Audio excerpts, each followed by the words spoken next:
নমস্কার বন্ধুগণ, তো এখানে দেখছি আমাদের 4টা বাথরুম আছে। এটা আমাদের প্রথমের বাথরুম, তারপর এটা সেকেন্ড, তারপর আমাদের 3rd নম্বর বাথরুম আসছে। এখন পুরো কাজ চলছে। আর এটা আমাদের 4th নম্বর বাথরুম। তো বাথরুমে দেখো এখানে ফ্লোরে এখন আলাদা কোনো যে ঢালাই করে নাই। তো ঢালাই করার আগে আমি খবরটা দিয়ে দিই, এই যে বলি 4টা বাথরুম বানা হচ্ছে, ইয়ার নিচেও 4টা বাথরুম আছে। তার নিচে অন্য কিছু আছে, মানে সেখানে জল লিক করছে, সিপেজ হচ্ছে।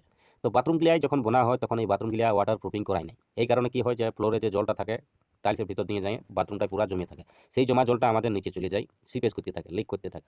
তো ফার্স্ট ফ্লোর তার উপর দিকে যদি আপনি বাথরুম বানায়ও তো সেখানে ওয়াটার প্রুফিং অবশ্যই করে নেবেন।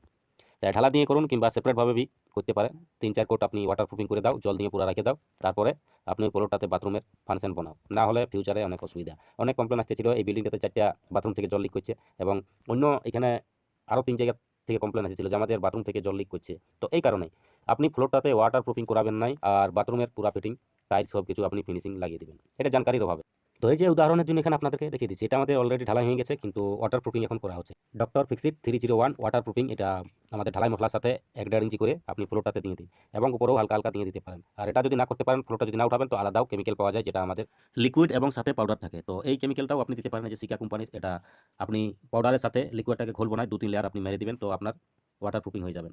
আর এই সব কিছু কেমিক্যাল আপনি ভোলানাথ সিমেন্ট সেন্টারে পেয়ে যাবেন। আমাদের রঞ্জিত বাবুর দোকানেই সব কিছু কেমিক্যাল আপনারা পেয়ে যাবেন।